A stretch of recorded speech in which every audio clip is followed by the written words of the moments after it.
ഹേ പ്രിയരെ, unusual YouTube video ആയിട്ടാണ് ഞാൻ ഇന്ന് നിങ്ങളുടെ മുമ്പിൽ വന്നിരിക്കുന്നത്. ഞാനൊരു പോസ്റ്റ് ഇട്ടിരുന്നു, നീറ്റ് ഇഷ്യൂ ദാറ്റ്സ് ഹാപ്പനിങ്. അതിനെക്കുറിച്ച് ഞാനൊരു പോസ്റ്റ് ഇട്ടിരുന്നു.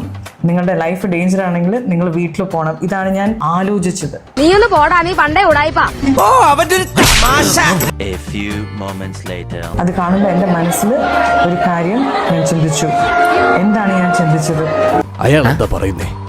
എനിക്കറിയാം എന്തോ കാര്യമായിട്ട് പറയുന്നു. All I could think was, all I could think was, please don't get hurt. നിങ്ങൾ ആരും ഹേർട്ട് ആവല്ലേ. എനിക്കറിയാൻ മേലാത്തോണ്ട് ചോദിക്കുക കുഞ്ഞെ, നിനക്ക് എങ്ങനെ സാധിക്കുന്നു? കുറച്ചു നേരത്തേക്ക് ആക്ച്വലി എല്ലാം ഓക്കെ ആയിരുന്നു. കുറച്ചു നേരം കഴിഞ്ഞതിന് ശേഷം ഞാൻ ഇങ്ങനെയൊന്നും എഴുതിയിട്ടില്ലല്ലോ, ഇതല്ലല്ലോ ഞാൻ ഉദ്ദേശിക്കുന്നത്. ഈ ഗോ ഹോം എന്ന് പറയുമ്പോൾ പോലും നിങ്ങൾ സേഫ് ആയിട്ട് ഇരിക്കണേ. എന്തിനടാ ബാബു ദൈവം നിനക്ക് ഇത്രയും ആത്മാർത്ഥത തന്നത്? അതാ സാർ എനിക്ക് മനസ്സിലാകാത്തത്. എനിക്ക് കുറെ DM-ൽ ഒരു പോസ്റ്റ് മാത്രം എടുത്തെഴുതാൻ തുടങ്ങി. ഇങ്ങനെ ഒരാൾ ഈ ഒരു പോസ്റ്റിനെ കുറിച്ച് ഇത്രയും വലിയൊരു വ്യാഖ്യാനം നൽകിയിട്ടുണ്ട്. എനിക്ക് ഭയങ്കര ഹേർട്ടായി. പേളിമാനെ എനിക്ക് സഹോദരി പോലെയാണ്, പക്ഷെ അവരെന്റെ നമ്പർ എന്നെ ബ്ലോക്ക് ചെയ്തിരിക്കുകയാണ്. ഇതിന്റെ ഒരു ക്ലാരിഫിക്കേഷൻ എനിക്ക് ഇടണം എന്ന് പറഞ്ഞിട്ട് ഞാനൊരു സ്റ്റോറി എഴുതി. ഞാൻ ഡിലീറ്റ് ചെയ്യുകയും ചെയ്തു. എന്താ വെച്ചാൽ അതിലൊരു കാര്യം ഞാൻ എഴുതിയത് അതൊരു വലിയ തെറ്റായിരുന്നു. ഞാൻ എഴുതിയത് കൗതുക ലേശം കൂടുതലാണ്, മാപ്പാക്കണം. അതിനകത്ത് ഞാൻ ഈ പോസ്റ്റ് ഇട്ട ആളെ ഒരു ഫെയിൽഡ് ഫിലിം മേക്കർ എന്ന് വിളിച്ചു. അത് വളരെ വലിയ തെറ്റാണ്.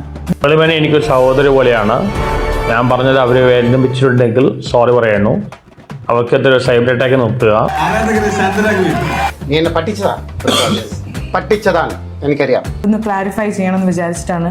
Yes, I love saffron and I love it most in the Indian flag എന്ന് പറഞ്ഞു. ഇത് എഴുതി ഞാൻ ഡിലീറ്റ് ചെയ്തു. പുറത്തേക്ക് ഇറങ്ങാൻ പറ്റില്ല, അത്രക്ക് നാട്ടിച്ച് കിടക്കുകയാണ്.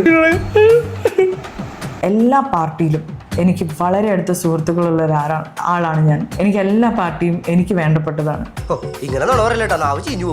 ഇങ്ങനെ എന്തെങ്കിലുമൊക്കെ പറയുമ്പോഴേ എന്റെ മനസ്സിനൊരു സന്തോഷം ഉണ്ടാവും. സത്യം നിങ്ങളെ അറിയിക്കാൻ വേണ്ടി മാത്രമാണ് ഞാൻ ഈ വീഡിയോ ചെയ്യുന്നത്. കിട്ടേണ്ടതൊക്കെ കിട്ടിയല്ലോ, സമാധാനമായല്ലോ. Okay by.